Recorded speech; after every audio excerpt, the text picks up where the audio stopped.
So Herbalist, is this a secure channel? Verifying encryption layers. We are good to go. You have to warn the others. We have been double-crossed. Transmitting mission log 04. At ease squad, Ishan here with Epsilon Protocol updates. Just the usual. I worked on creative stuff and Raghav worked on technical parts. This time, we worked on sprinkling some magical spices with sound effects, visual upgrades, quality of life features, and bug fixes. I worked on endless bugs and cleared the backlog of low priority features and improvements as major features were done. Some of the improvements were in noise system, cover system, floor system. The noise system in the default toolkit works based on the distance between the unaware units and the noise source. This resulted in enemies present in the room hearing gunshots from outside. We didn't want that to happen. So we implemented a new way of calculating enemy noise perception using pathfinding. If a path exists between the source grid location and the enemy with a length less than 1.75 times the noise range, the enemy is activated. Otherwise, they can't hear the noise. Next in the line was the cover system. We have units that fall into 3 different size categories.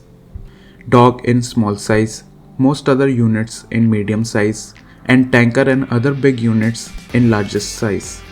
All cover objects provide the same cover to all units irrespective of their sizes. Full cover objects give full cover to big units even though their height is half the height of big units. Half cover objects give half cover to the dog unit even though they were the same height. So I did a cover override system. Now for big units, half cover provides no cover, while full cover just gives half cover. For small units, both the covers provide them with full cover damage reduction. We also had to create a system to show and hide different floors on the level. I tried several methods, like the Unreal sublevel system, but it did not work with the toolkit because the grid manager won't recognize the floor in a different sublevel. So ultimately, I had to use tags and hide in game variable to have a floor disappear. At the beginning of a level, the top floor is visible. By pressing the down arrow key, the first floor is set to hidden in game. This allows the player to see everything on the ground floor. The player can view the first floor again by pressing the up arrow key. I also had to add UI for this system. I placed 2 buttons just above the end turn button to decrease and increase the level, and a text to convey to the player which floor is currently shown. As I was already working on the UI, I also changed the health bar from screen space to world space, as the health bar was visible through the walls.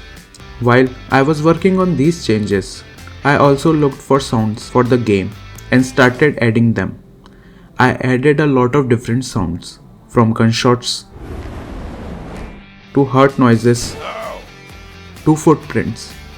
All the sounds I used were taken from selfsplat.com, as they offer free sounds to use in the game in exchange for credit in the final product. In the end, a lot of bugs were still left for me to solve. Like the tanker unit was able to use the burst fire ability after using the hunker down ability, even though the tanker unit should not be able to perform any action after using the hunker down ability. Before starting anything new, I looked back at my previous work and went back for some long-awaited improvements. First, I checked the map and the props within. Some collider issues allowed the player to walk through the props. It was easily fixed by adding box colliders to those props. While at it, I also checked the collision profiles for everything and changed wherever necessary. Every prop was aligned with the grids so that the characters did not walk on partially covered grids and clip through props. Then I reworked the bended dot shader and AO shader. They used to have a scaling issue, but now the dots maintain their shape irrespective of screen resolution. I tried some variations for bended dots with CYMK splitting and RGB splitting, but they look too noisy for a video game. Next, I adjusted the character speeds to match their animations. This requires attention to detail because even a small mismatch would be noticeable due to sliding feet. Then I noticed that I added start run and stop run animation states, but the characters were not accelerating or decelerating to play those animations. Looking at the code, it was quite an easy fix. There was existing logic, but it was bypassed and incomplete. Now the characters accelerate when they start moving and decelerate when they stop. The existing camera system felt quite stiff. It zoomed in straight ahead by changing the spring arm length. Giving it a tilting motion based on the spring arm length makes it look quite appealing, right? The game desperately needed some audio-visual feedback for everything. While Raghav added sound effects, I added visual effects. I found a Niagara VFX pack on the Unreal Marketplace that would fit in the comic book art style. I added anim notifies to spawn muzzle flashes and sword flashes whenever weapons were used.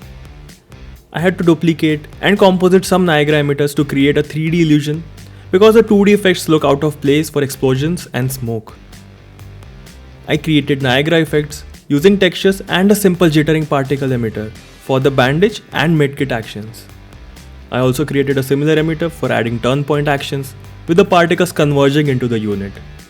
The drone has two abilities, scan and acquire target. For them, I created decal materials and spawned them at appropriate locations whenever these abilities were used. The only remaining visual aspect was displaying status effects.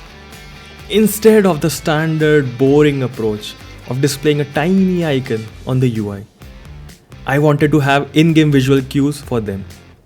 By chance, I discovered an Unreal Engine feature called Overlay Materials. A few tutorials later, I made fire, ice, electricity and shield overlay materials.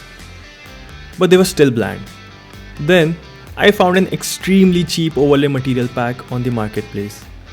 I used fire material on the weapon mesh to show increased attack and ice to show decreased attack, electric sparks for units stunned using the taser, and shield material, the one I created, for hunker down ability. Our health bar has two sections. The solid fill shows the final health for attacks and the current health for healing. The dotted part displays the change in health that the action will cause. In order to convey increased and decreased defense, I changed health bar materials which have blue and orange colors respectively. They also have tiny flashing icons to convey what the colors mean. I modified the status effect and puppet code to apply or remove all these materials to the appropriate mesh as deemed necessary. Wait, did you hear that clack? The transmission has been compromised. We would have to continue in the next devlog.